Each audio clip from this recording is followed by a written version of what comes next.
Where you're concerned in terms of your career, is this the final frontier which is yet to be conquered? It's the one title that's missing, yeah.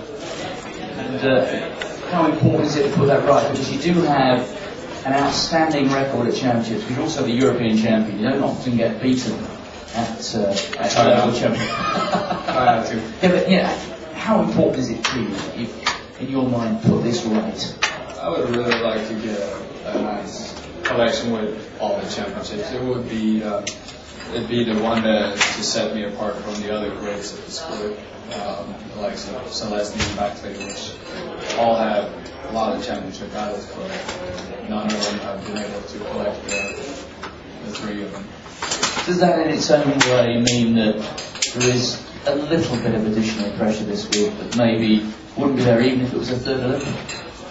Well, there's always, I think every year is almost the same kind of pressure, even if it's the Olympics or it's the Europeans or the Worlds. It's the championship every year is the one with the most pressure, and it's usually the same kind of feeling to it. And when we talk about athletes and athletics, we talk about peaking and getting the preparation absolutely right. Stockholm, the final meeting before we came here, you won that. How important was it to record a victory against some major rivals at that meeting? Well, the good thing about Stockholm was the one thing that was lacking in the early stages of the season was my consistency, which picked up in Stockholm, and then again 2 days later in our nationals, I was even more consistent on a higher level. So I think that is, for me, it's very important getting this close to a championship and having the consistency and being able to throw up my worst throw of a competition could be higher than it was earlier in the year. And can you give me some sort of idea of what life is like as a prominent athlete in Norway? Because it's a glorious country, but coming to these championships, you don't have too many medal prospects. And is Norway, for a couple of hours when we get to the final of the javelin, is Norway going to stop? If I wander into the streets of Oslo, am I going to find them empty or standing in front of TV screens? Well, it's on a Sunday, so probably people will be in the woods. Or somewhere else. I don't know where people will be. Will they be in the woods watching television? I don't know how the cable reception is in the woods, but I think usually the last couple of years the javelin final has been it's had pretty high ratings on television, so I think a lot of people pay attention. And on one hand, does that bring you a little bit of pressure? Two, is it something that perhaps you enjoy as well? Because it's not all bad being well known, by just about everywhere in the country, is it? No, as long as I'm comfortable with it. It's been like this for a couple of years now, and you kind of learn how to deal with it. And I also enjoy that extra bit of pressure that comes with the championships and knowing that people are watching. You say you learn how to deal with it, or you know how to deal with it now. I mean, how do you deal with it? Experience. Special words? Experience. Experience. If you put in one situation once or twice or 3 times, you learn how to cope with it. And for me, I like to have that extra bit of pressure that comes with the championship, because, for instance, in a training session, I'll struggle to throw a 75, but if there's a competition the next week, I'll throw 85 in the warm-up. So as long as I get that number on my chest, it'll be completely different. And I really enjoy that pressure, that extra competition pressure. So, is what you're saying, like any human being, we all have a few highs and lows on occasion. You don't really want to go training, but maybe when you're a bit down, you think, hang on, I'm not the only one who wants a gold medal here. Oh, of course, I know that there's a lot of other athletes that really want to get that gold, of course. But I'm also thinking in terms of people at home in Norway. I think. Of course, there's. I think a lot of people expect me to win.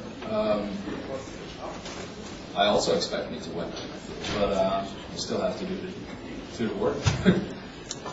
Okay, guys. Any questions, please, from the floor? one or two microphones that will be around? There's one here. Andrea, so you're not going to see one with this red hat. Blue. Blue. Blue hat. What happened with afterwards, and when did you stop using it?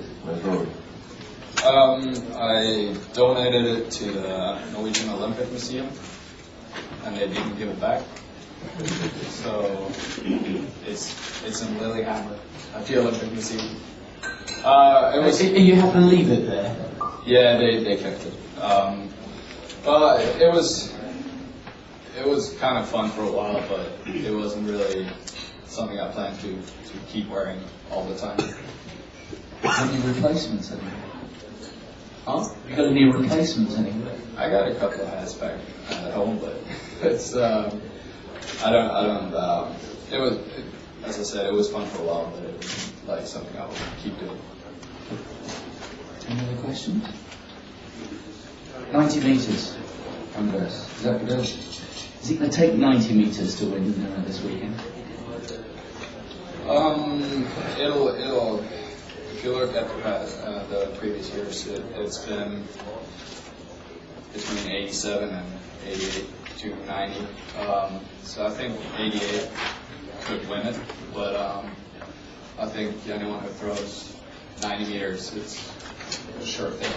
And can you also educate us a bit, because over the years, the dimensions, regulations involved in javelin have changed. What to you when you go out there are the perfect throwing conditions? Well, if you get